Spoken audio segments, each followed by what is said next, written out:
Welcome. This is the Global Summit House Podcast. Catch power interviews and discussions with influential, inspiring, and powerful people. Explore what's possible by tuning into this podcast with our all-new The Writers Project episodes, featuring one of the world's most inspired thinkers and writers. Visit our website at www.globalsummithouse.com.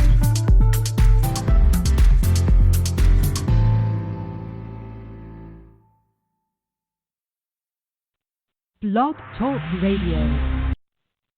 Good afternoon, everyone. This is Chris on IMTM Worldwide Radio, and today we have our Books to Read show, first one in a while. I'm glad for everybody who is able to take the time to listen on a Sunday afternoon.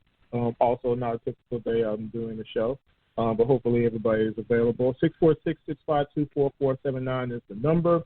Now, today we are talking about a topic that sometimes a lot of people steer away from. Today we live in very stressful times, and each day there are people that are trying to live with anxiety and depression, sadness, and many of these are young ones, are teenagers, young adults.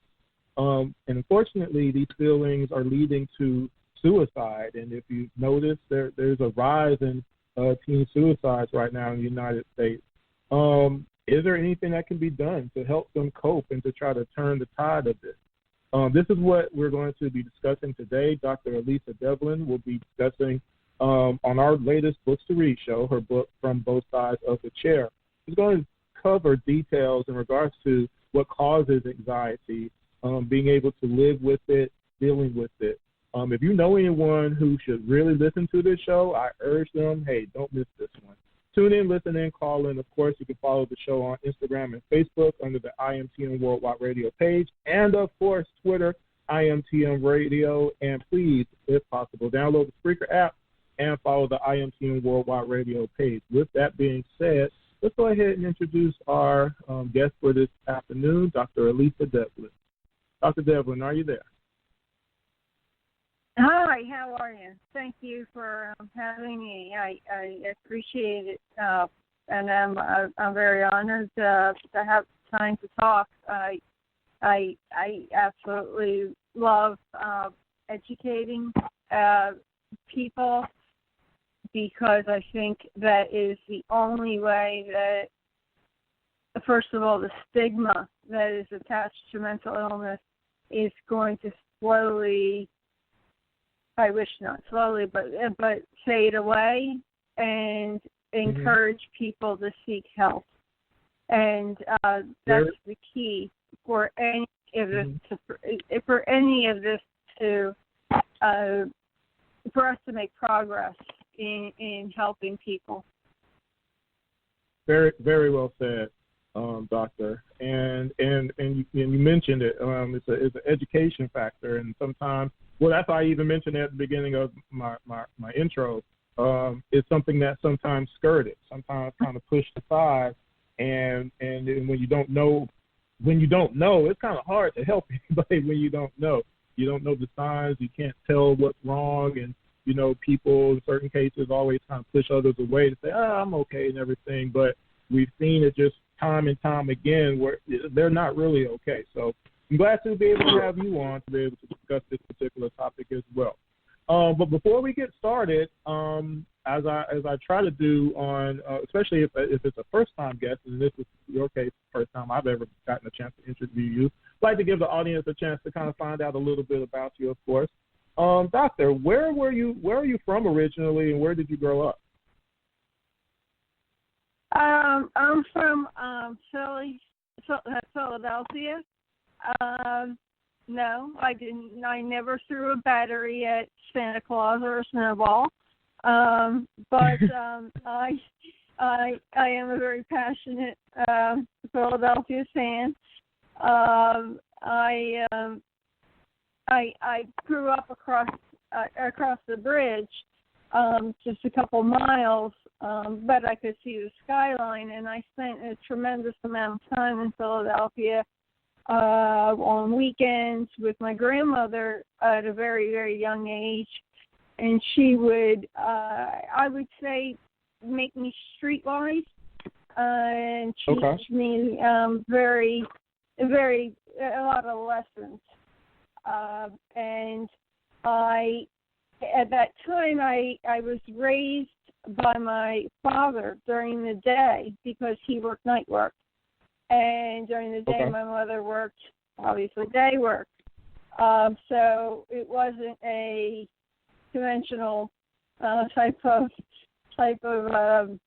childhood, but I am very grateful. And I knew somehow that I was going to care for people. I don't know how, because I wanted to be an artist. I wanted to be a detective, but I gradually went along, and I would say, my mother organized a lot of events. She is excellent at that. She would bring the mentally retarded into the house when I was like 4 years old, 5 years old, and I had no fear. I felt very comfortable, and she was very kind. I was going in the nursing homes with her, and when eventually I was going into nursing homes alone, and she didn't want me to, but I would sneak in them, and I would help the elderly. I would say I was early high school, and I would just volunteer, and I would run bingo games. I would help read to them. I would feed them. And most people in that age range don't do that. And I gradually, it's strange, I just gravitated to it, and I became a candy striper, which I don't even know if that term is used anymore, where you, I don't think so. you volunteer in a hospital, and I just took the steps to build my career, everything it took, step by step by step. And then I became a pharmacy aide, and I gradually, people would come up to me and ask me what cough syrup to use, and I was like 17, and I thought, in my mind, I thought, what in God's name are you asking me for? But you have to project confidence, and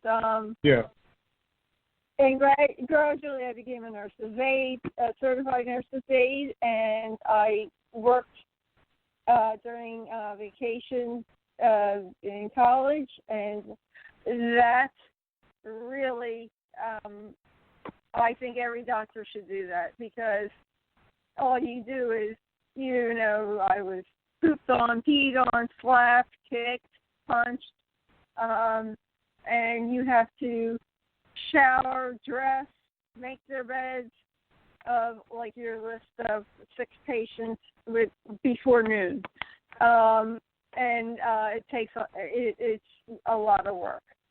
But it was wonderful, and in college I went to an all-girls Catholic college, which is not that anymore, Immaculata College.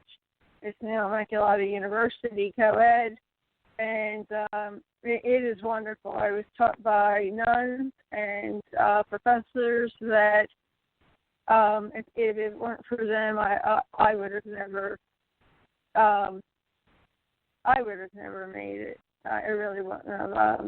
They cared so much, and I went on to, I remember the exact time I got my letter of acceptance to medical school, my first choice, which was Hahnemann in downtown Philadelphia. And I went right up to I didn't tell anybody. I ran right up the steps, and the first place I went was to the chapel. Wow. And I I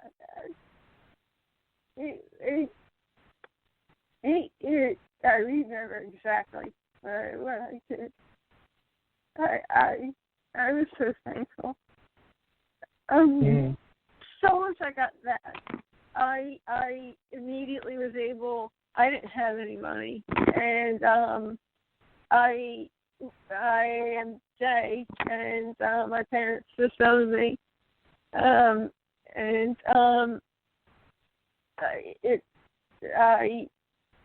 that's a very hard thing for people to understand because I was, a good student. I was I had very high grades, and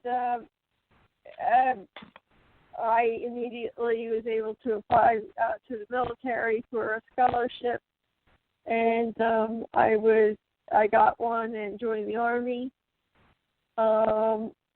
And was placed on reserve, and I went to the civilian school, and intermittently did things for with the Army, and I got an incredible experience. I loved the military. It was wonderful. I mean, the camaraderie. I had a new respect for the flag, what it meant, the chain of command, what our troops do, and it was unbelievable. Wow.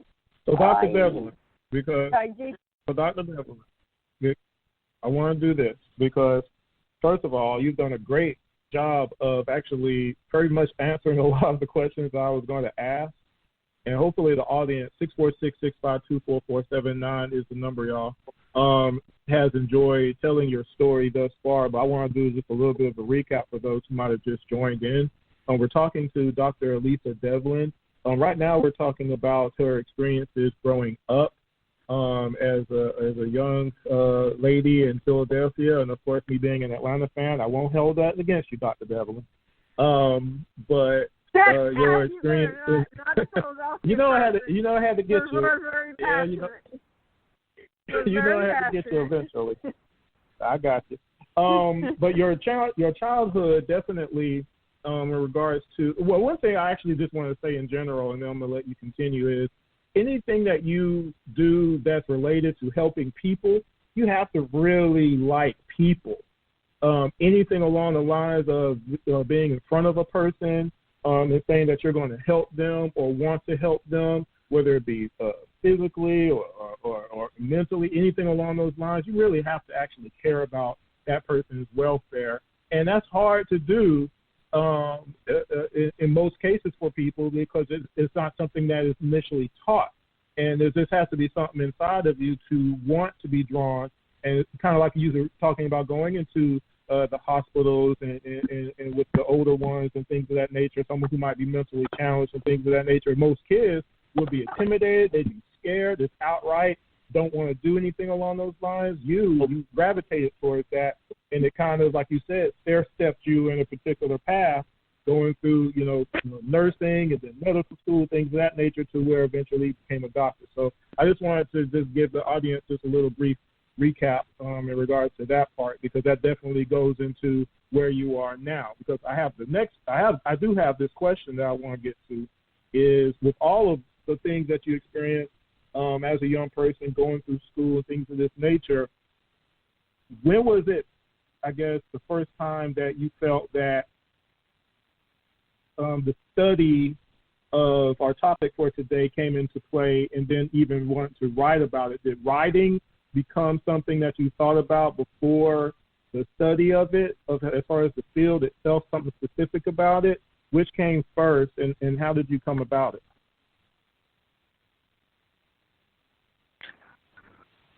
You mean committing to being pre-med?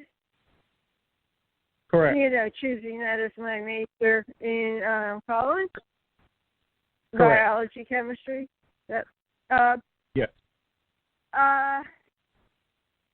you may find it hard to believe, but